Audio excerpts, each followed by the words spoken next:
All right, we have breaking news from the West Coast on the Powers on Sports podcast. If you have not already heard, which you probably have, Clay Helton out at USC as the head football coach. And the guy that covers USC on a daily basis, Matt Zemek of USA Today's Trojan Wire. He's a regular on the podcast. He joins us, and we are going to break it down, all things USC in the Pac-12, but we are going to hit on Clay Helton out at USC. This is something Matt and I have talked about for several months that could be brewing, and today was D-Day. So welcome back, Matt. Habemus coachum. When they elect a new pope, they say Habemus papam. we have a new pope. That's the Latin. So Habemus coachum. We have the white smoke coming from the chapel. In the Vatican. And so USC's long nightmare is over. Fans have been waiting quite a long time because, Clay Helton went 5-7 in 2018. And any competent athletic director, Lynn Swann, the former Pittsburgh Steelers legend, former USC football legend, he was the AD at the time, didn't bring down the hammer. Mike Bohn comes in 2019 and Clay Helton improves to 8 wins and, an okay season. So not the easiest political time for Mike Bohn to fire Helton. And then you had the pandemic when USC didn't really look that good in terms of how it played, but it went 5-1, won the Pac-12 South. Also not the easiest time to fire a head coach, but now he saw his opening.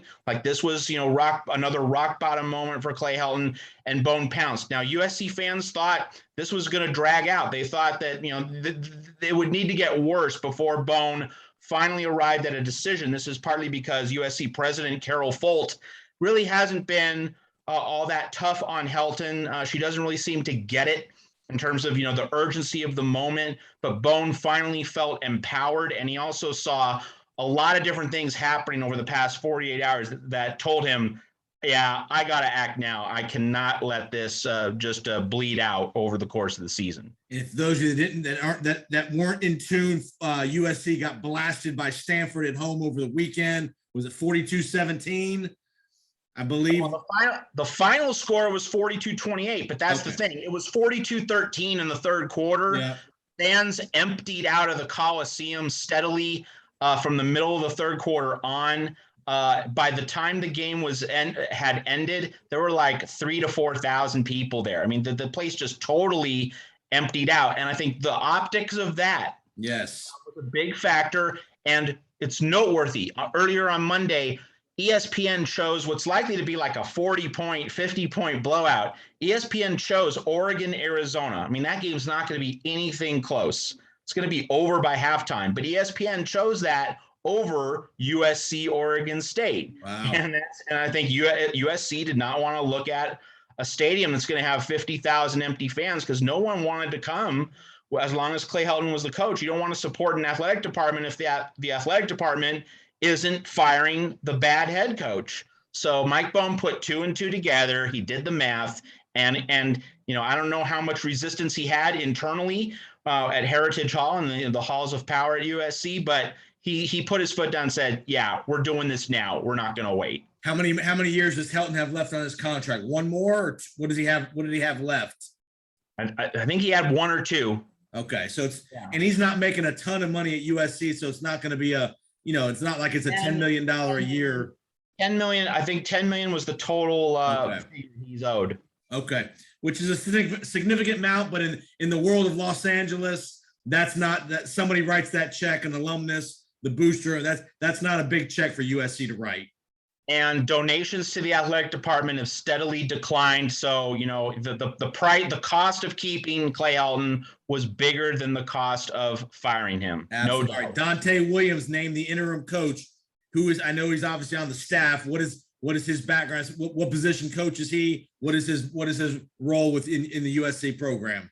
So his technical title was associate head coach. He was basically the lead recruiter. Okay. That's his thing. He's one of the top 2 recruiters in the Pac-12. He got Corey Foreman, the number 1 recruit in the country. He got him, and he bagged other elite defensive recruits. Now USC's struggled to get offensive recruits, And, it's interesting that a lot of top quarterbacks on top teams, they come from USC's backyard. CJ Stroud of Ohio State, DJ Uiagalelei of Clemson. Bryce Young was a USC commit, but then he decommitted and then he went to Alabama. Yep. JT Daniels of Georgia is a transfer from USC. Right. So USC has not been able to retain top quarterbacks and top offensive talent, but on the defensive side of the ball, Dante Williams has been the closer.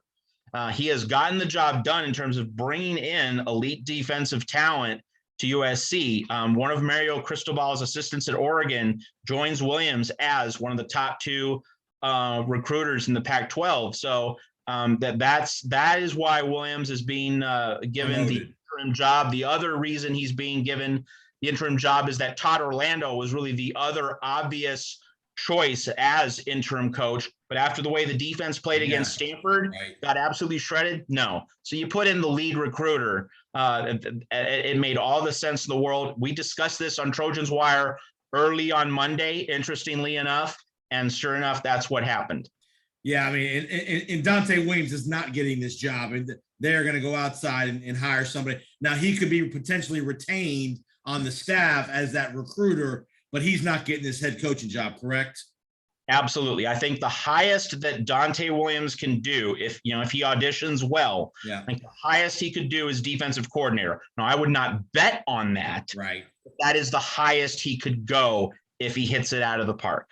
And the other thing is, if he wants a head coaching job elsewhere, like this is his audition for that. Whatever Dante Williams wants in his career, he's auditioning for it. That's basically what it comes down to. But if he wants to be head coach at USC, like he'll be denied that. But like anything below that, and that he's looking for, that he's auditioning for it. That ain't they're not as much as turmoil as USC's been in the last 10 years. They're not hiring Dante Williams, even if he has a good run as the head coach. I don't think. That's right. Coordinators as high as he can go. Let's look at the candidates list. In your opinion, give me 3 or 4 names that are on that list. Well, so when we go through a head coaching search, we have to divide it into various tiers. Like there are the guys you have to call, even though they're likely to say no. There's like your realistic top list, like the candidates you think are most likely to be available and will say yes. Right. And then there are the outside the box creative candidates whom you need to have in mind if your realistic list of candidates says no. Right. So let's start with the guys you have to call. You have to call Chris Peterson. That's what he was on my list. You have to call him. I don't think he takes it, but you have to call him. Bob Stoops, very similar. Chris Peterson and Bob Stoops, they both got out of coaching well before they became old men. And I think they both tired of the grind. I think they both are enjoying life away from the pressure of coaching. Yep. I think they're both done, but you have to call them. You have to see if they want back in. And if they're, to use the familiar phrase, tanned, rested, and ready, you have to at least ask if they want back in. Another coach who's not really been mentioned in terms by insiders such as Bruce Feldman or other people who follow USC program, but just my personal view, you have to call Gary Patterson of TCU. Let's remember, he won a Rose Bowl at TCU. He's had multiple undefeated regular seasons at TCU. An elite defensive coach, and so he's in his early 60s. I believe he's 62. So he has it in him if he wants to make one more run. Right. Maybe he wants to scratch that itch. I think you have to call him in addition to Chris Peterson and Bob Stoops. And then you get into the realistic list of candidates. And I think at the top, it's Luke Fickell of Cincinnati and Matt Campbell of Iowa State. I think those, they're relatively young coaches, but USC has had a problem in the past, Jason, with being really obsessed with style.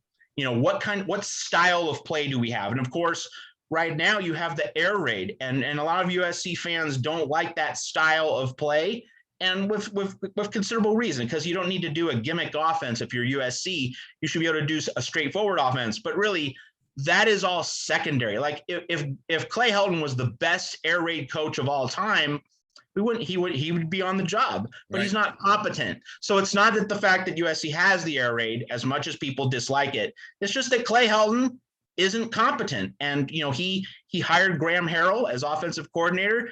They're just not getting results. Keaton Slovis is regressing as a quarterback, just doesn't look good. He's physically healthy this year, unlike last year when he had shoulder problems, but you're not seeing his level of play improve.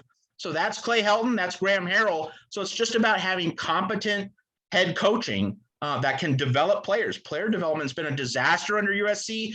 USC is not even in the top 15 in terms of having active NFL players, right? Active rostered NFL players. And that's a disgrace. USC should always be in the top 10. It should usually be in like the top 6 or 7.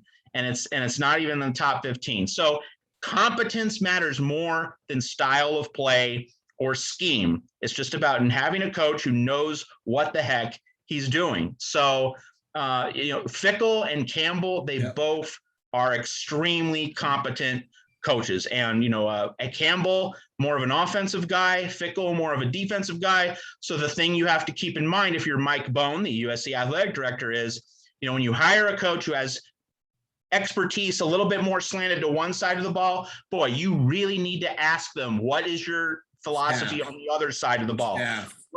Look at Washington as an example of this point. Jimmy Lake, great defensive coach. No one questions his defensive acumen, but he had this idea that, I can hire a mediocre offensive coordinator that no one else was bidding for in the marketplace on the coaching carousel, John Donovan. No one else wanted him. Right. But he went out and got him. So why did Washington's athletic director, Jen Cohen, not drill deeper with Jimmy Lake on, okay, you're a great defensive coach. I know this. What's your offensive philosophy? She obviously didn't ask the right questions. She obviously didn't ask enough questions. You have to know when you hire a coach, even if you're promoting from within, as Washington did, you have to know what that coach's philosophy is on the opposite side of the ball, the side of the ball he doesn't focus on. So, that is something that with Fickell and Campbell, Mike Bone's going to have to look at the other side of the ball,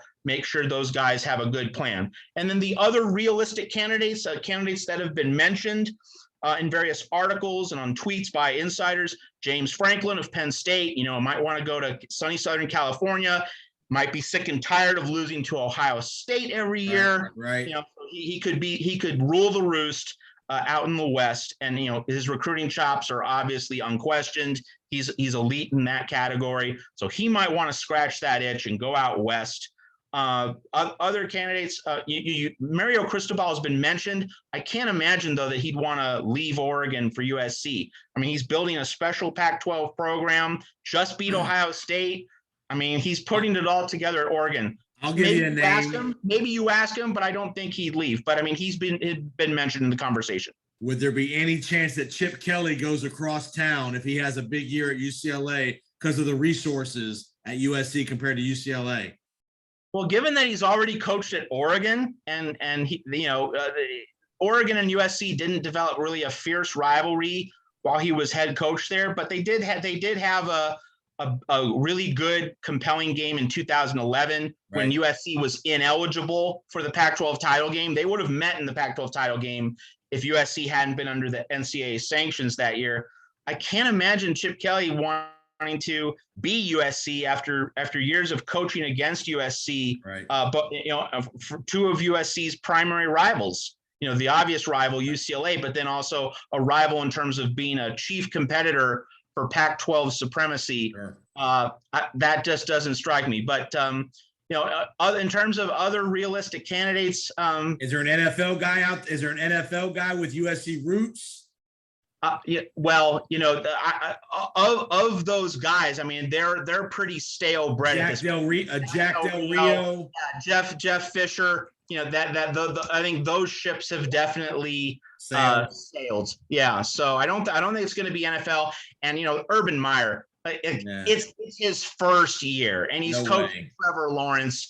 And people mention Bobby Petrino going to the Atlanta Falcons in the middle of his first year. Hey, there's only one Bobby Petrino in this universe. Right. Thank God. Right. Urban Meyer might have a lot of problems, but he's not the second coming of Bobby Petrino. So we really shouldn't go down that rabbit hole. I mean, I the agree. speculation is going to be there, but that's a I'm good. not taking that as a serious possibility. The one good thing about USC getting out in front of this is they can get through all the Bob Stoopses and the Chris Peterson's interest level now, that if they're not interested, when they get 6 weeks down the road, they can really start going behind the scenes to see if Matt Campbell will come, if Luke Fickell will come, because they're not going to wait. That you want to be, if you're USC, you want to have a coach in place as soon as that coach's season's over at his other school. Absolutely, no question about it. And so Bone, I'm sure he has his list. He's going to move decisively. Just want to mention a few other candidates.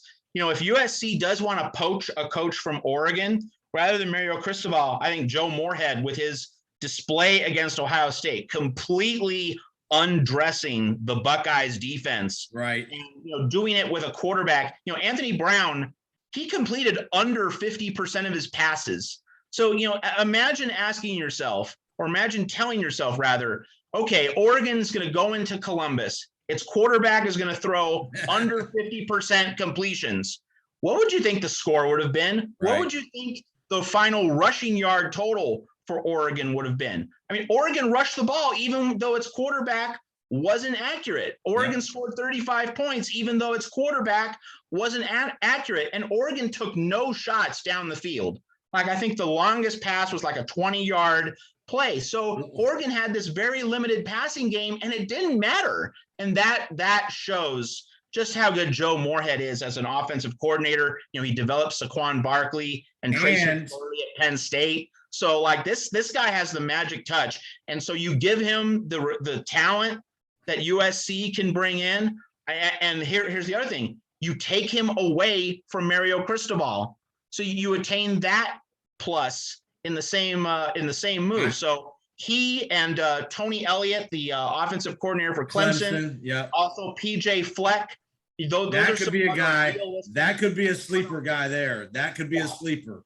Those are some other what I consider realistic candidates. Absolutely, coaches who might say yes if offered. PJ Fleck would top of that list. PJ Fleck would run to the airport if USC came a calling. I mean, all those guys would for the most part, but a guy like PJ Fleck, because you can't win big time long term in Minnesota. Where at USC, he can, with his spirit, his culture building, and all that he's done at Minnesota, he could be a sleeper if a Matt Campbell or a Fickell say no or go elsewhere. That's a name to be. I think that's a name to be definitely keeping an eye on. It's PJ. Maybe even a guy like, I don't think he would do this, but maybe even a guy like Pat Fitzgerald at Northwestern.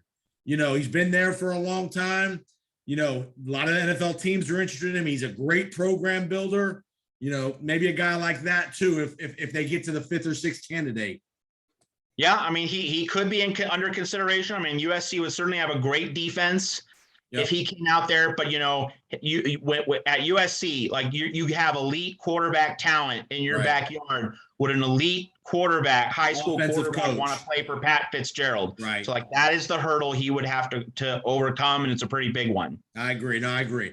All right, let's get to Oregon. One point I was going to make on Oregon is Oregon went to Columbus. Nobody in the country thought they were going to win that game. When Thibodeau's out, Justin Flo is out. They're two big guys on defense. They go in there and give Mario Cristobal credit. He is transforming that Oregon program into a power running game, kind of an Alabama of the West Coast. That's what he wants to do. They've done a great job in the last couple of years of transitioning to more of a power running game. Like you mentioned, they don't have an elite quarterback throwing the ball. They ran the ball right down Ohio State's throat.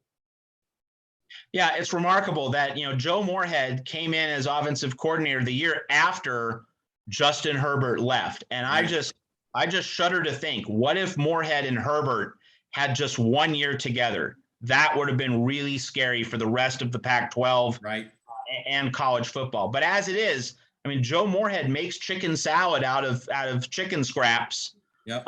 That's what he's done with this offense. I mean, if you're Ohio State, like there was no downfield passing threat for Oregon. So you should be loading the tackle box. You should be able to, shut down what Oregon's doing in the running game. And yet it was just child's play. And it was always going to the left side, a short side boundary play. And, the passes were often simple swing passes. And Ohio State could not figure it out. It was just amazing to see how that happened. So, Joe Moorhead, when he at Penn State, that was a very high-powered offense. Of course, you remember that they lost that Rose Bowl to USC. Yep. That was a 52-49 game. It was, right. It was modern era football, with elite offenses, spreading the field, opening up the playbook. So Joe Moorhead's a very aggressive offensive coach. Mario Cristobal is a very conservative coach. And he's kind of like a Western Kirby Smart, or maybe not a Western. I say Western because he's at Oregon, obviously from South Florida. So, right. He's a Cuban power football. He likes power football. Kirby Smart. Yeah. But he would just love just to run the ball up your gut all day. And he's an offensive line coach. Yeah. So he'd just love to win a 17-10 slugfest. Right. In the trenches and call it a day. So like Cristobal and Moorhead, they're different personalities with different approaches, and yet they found a way to work together. And it's kind of interesting that if maybe the fact that Oregon's limited at quarterback, it actually plays into the Cristobal and Moorhead working well together. Right. If Oregon had a better quarterback, Moorhead would probably want to, swinging around, play with all his toys. Yes, exactly. And that would deviate from Cristobal's vision. But in this circumstance, like they're really on the same page. And, I didn't think in a million years that Oregon would be able to score 35. And I know that Oregon was without Kayvon Thibodeau, but I thought that scoring was going to be Oregon's main problem in this game, and it wasn't. I mean, Oregon had 35 early in the fourth quarter. Got a little too conservative late, and of course Ohio State then found the level of urgency in terms of stopping the run that it didn't have earlier in the game. But nevertheless, for Oregon to score that many points with that kind of passing game, it's an amazing feat, and it really just worked right into Mario Cristobal's system. So now the challenge for Cristobal, he usually slips on the banana peel at least once. You recall the Arizona State loss late in the 2019 season when Oregon had a real shot at the college football playoff. Oregon usually loses one of those games. So we'll see if the Ducks can, stay the course. And if they do, that obviously lifts Mario Cristobal to a much higher tier in the conversation. Obviously, he has already enhanced his national profile with this game against Ohio State, but now comes the task of sustaining. And let's say this about the Pac-12, right? Things can change, and things generally do change. The biggest generally evolve over the course of the season, but right now it's Oregon, UCLA, and 10 not very good football teams. It's probably been the two biggest weekends in the Pac-12 hit in the last 15 years, with UCLA beating LSU and then Oregon going on the road and beating Ohio State. Huge 2 weeks for the Pac-12 conference. Absolutely. And so the path for Oregon and UCLA, and by the way, they do play in a cross-division game later this year, so that could be for the playoff berth. Right. But, when in week one, the North lost 5 games. A 6-team division, it went 1-5. Oregon was the only team that won, and it barely beat Fresno State. So you're thinking, so the North isn't very good. And then in week 2, the Pac-12 South took it on the chin with USC losing, with Utah losing. Arizona State doesn't look very good at all. That was a close game against UNLV for 2.5 quarters. Right. And that's a terrible UNLV team. So Arizona State couldn't shake UNLV until late in the third quarter. Colorado scored just for the showdown. It's set up for the showdown, UCLA, Oregon. That's right. And so, if Oregon beats UCLA, the Pac-12 might be weak enough that paradoxically it helps Oregon, because Oregon might not get ambushed by any of the other non-UCLA teams in the Pac-12. So right now, if you told me today, will Oregon make the playoff? Right now, yes. Great shot. It's all lined up for them. Absolutely. No, and this is what the UCLA, the Pac-12 wants. They want some opportunity, and this is their chance with both. Really, and you hate Oregon or UCLA. If one of those two teams run the table, they're in. They're going to make it. Because you already have Ohio State and Clemson with losses. Notre Dame not looking good. Yeah, they're in. It's all. Yep, they are in if they go unbeaten, no question. And they probably still have a good chance if they go 12-1 and win the conference championship. That's right. All right. Last comment. I'll get you out of here. I know you're a big tennis guy. Give me some thoughts on Novak Djokovic went all the way to the last match to win the Grand Slam. Medvedev knocks him out. Was it a fatigue factor in your opinion? Was it a stress factor of the whole Grand Slam accumulation of the year? What are your thoughts on the match, Medvedev? And Medvedev's a hell of a player, so don't give him full credit. But your thoughts on Djokovic not finishing the Grand Slam? Yeah, I think fatigue was the main thing. First off, we need to remember that 2 weeks after Wimbledon, we had the Olympics. Right. That's a really short turnaround, especially if you're flying halfway around the world from Europe to Tokyo. And Djokovic wilted in the miserable heat. But I mean, he put his body through a lot this year. And remember, this year there was just 2 weeks between Roland Garros, the French Open, and Wimbledon. Usually there's 3. Right. So Djokovic had to play Roland Garros and Wimbledon in a very compressed amount of time. And then he went to Tokyo in another compressed amount of time. So by choosing to play Tokyo, he could have pulled out, but he wanted to get that elusive Olympic gold medal, which he's never had. Right. And so, when he went to Tokyo, he basically punted on the lead up events to the US Open, Canada, and then Cincinnati. Right. So Djokovic went 3 weeks, or really 3.5 weeks, without picking up a racket, in a live match. Right. And so he went to the U.S. Open without, that usually the week in Cincinnati, that's, it ends 1 week. That's his tune-up week. Begins. Yeah. So Djokovic was not a fine-tuned player because he had to take those 3 weeks off to rest. And so that messed with his preparation. He's never entered the U.S. Open with that lack of match play. And so that lack of match play led to him being very up and down, and that caused him to lose a lot of sets. He lost just 1 set in the 4th round, 1 set in the quarters, 2 sets in the semis against Zverev. And so all of those lost sets and those longer matches, yes, they definitely created a player who was not very fresh in the final. We've said this about all of the big 3, Federer, Nadal, Djokovic, in each of their primes. The secret of their success at majors, why they all have 20 major titles, one of the central components is that they move so easily through the first 4 rounds of the tournament. They don't get into many 5-setters or long 4-setters. They win those matches in straights so that when they get into the later stages, the semis and the final, and they have to play each other, they're ready to go 5. They're ready to play 4.5 hours. Gotcha. And Djokovic did not follow that formula. He usually does, but he didn't follow at the U.S. Open. And then Medvedev, who was not tested very much in his first 6 matches, had a really good draw, playing Felix Auger-Aliassime in the semis. I mean, that is an incredible draw. He didn't have to play Tsitsipas, didn't have to play Zverev. Of course, Dominic Thiem and Stan Wawrinka, Federer, Nadal were all out. So Medvedev had a smooth path, and he was the guy who was moving efficiently through matches. So he was obviously the fitter, fresher player, served big when he absolutely had to. So he took it away from Djokovic. I regarded Djokovic as the favorite because, he had won 27 out of 27 matches at major tournaments, was 1 match away from the Grand Slam. I expected Djokovic to win, but the seeds were certainly planted for Medvedev to pounce on an opportunity if it presented itself, and he took full advantage of it. That's what happened. No, you're right. Those are great points about the court time, especially. I mean, he lost at least 2 or 3 first sets in these matches leading into the final, where he was down a set, had to expend more energy, stay out there longer. Again, he's in good shape, but still, and I think the mental toll of the whole season wore on him as well as the physical toll of the pressure of winning the Grand Slam and all that stuff. And I think it was a cumulative effect.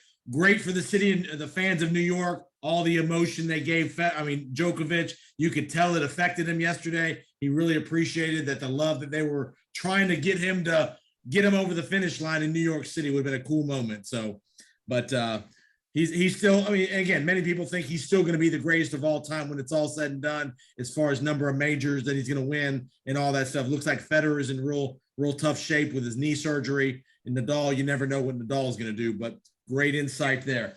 All right, tell everybody where they can find you and get all your you're going to be covering this USC story every day. So tell us where they can find you and get all the updates.